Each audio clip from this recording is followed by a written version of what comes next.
What's going on, guys? It's your coach, ASFIT here, aka Adrian Santiago, and I'm back with another episode of ASFIT and Faith Podcast, episode number 2. Today, I just want to talk about a little backstory of my life. I often get a lot of questions why I go so hard, what pushes me each and every day for more, what pushes me each and every day to stay disciplined when it comes to achieving my goals and my dreams. Why do I go so hard? Just a little bit about myself. I'm 26 years old. I have a 7-year-old daughter. I have a beautiful wife. So that's one reason why I go so hard. Number 2, I didn't grow up with much money. I grew up in, I would say, like, my parents weren't wealthy. My parents were poor.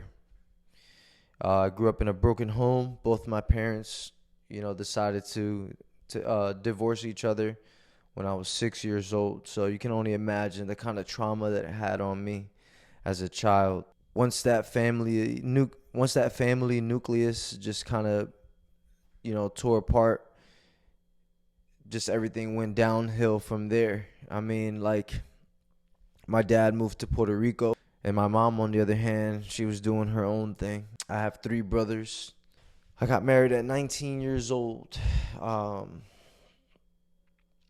my daughter when I was 19 years old as well. Just going back, because my parents got divorced, finances was a very, very big struggle. I remember being no food in the refrigerator. I remember us living in an attic. It was extremely hot in the summer. I remember us living, all 4, well, including my mom, 5 of us, living in a 1-bedroom, literally a 1-bedroom, 5 of us, in a basement with infested cockroaches, barely anything to eat. Hard times, man. Also am reminded of a time, so for those of you who don't know, I used to box from when I was 6 years old up until about 18 years old. And I remember one specific day, I was like 15 years old, and I came back from the boxing gym with my father, and we came home to no electricity in the house. All our food had gone bad. It was the summer, so all our food had gone bad. Our stove was electric. We couldn't even use the stove. I remember my dad just going across the street to the gas station, just buying a couple of ice bags and a cooler and just storing all our food there, meats and everything, milk, all that stuff. And he would have to do this every day because it was summer. It was hot. Ice was melting. And I remember us sleeping on floors. Remember, like I said, it's the summer, so no AC in the summer, no heat in the winter. This lasted like at least a year or 2, and for a kid, like, that's pretty traumatizing. I remember going to sleep a few times with my stomach empty, growling, and so these are reasons why I go so hard. Like, this is why, like, I wake up each and every day. I come downstairs, like, it even makes me a little emotional. I wake up each and every day and I come here on this treadmill and I run on this treadmill. And some people may think that I'm getting exercise in, although I am, but it's much deeper than that to me. I'm fighting demons. I'm fighting that depression that kid dealt with. I'm fighting that anxiety of not being able to provide for my family the way that a man should, This is my way of escape. This is why I'm so, like, passionate about fitness. And, fitness has been my escape, man. Like, all the times that I was feeling anxious, all the times that I was feeling depressed, working out was my escape. It was the only thing that made me feel good, And so I highly recommend each and every one of you to exercise if you're dealing with some form of anxiety and depression. It's actually scientifically proven to help with that.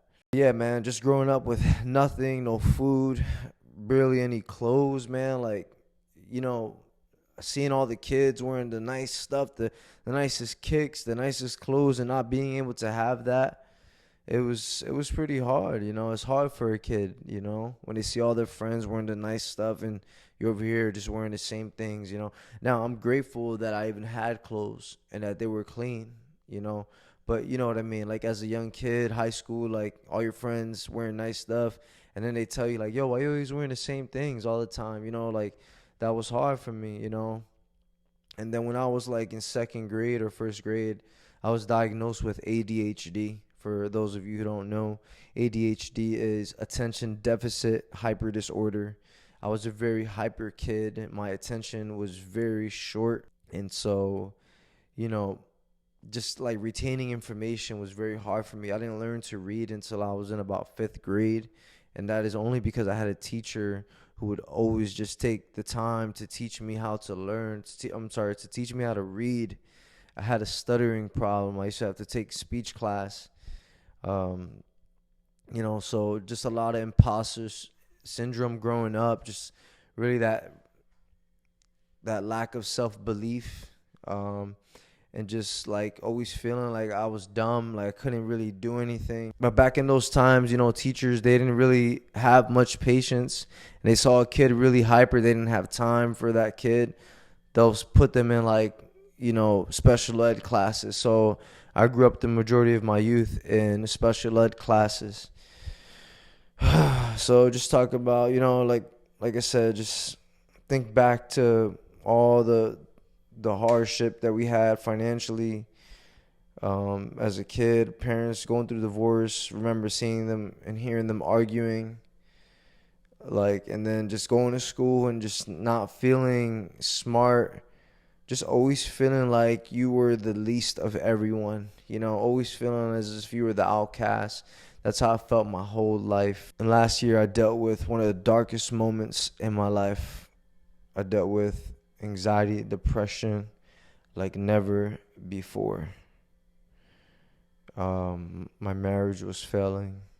My business was failing.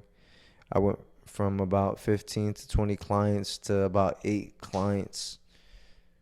Barely able to make ends meet. My relationship with God wasn't where it should have been, because I stopped praying, stopped reading my word, just completely lost myself, and hence why clients would leave, because I couldn't help them, because I couldn't help myself.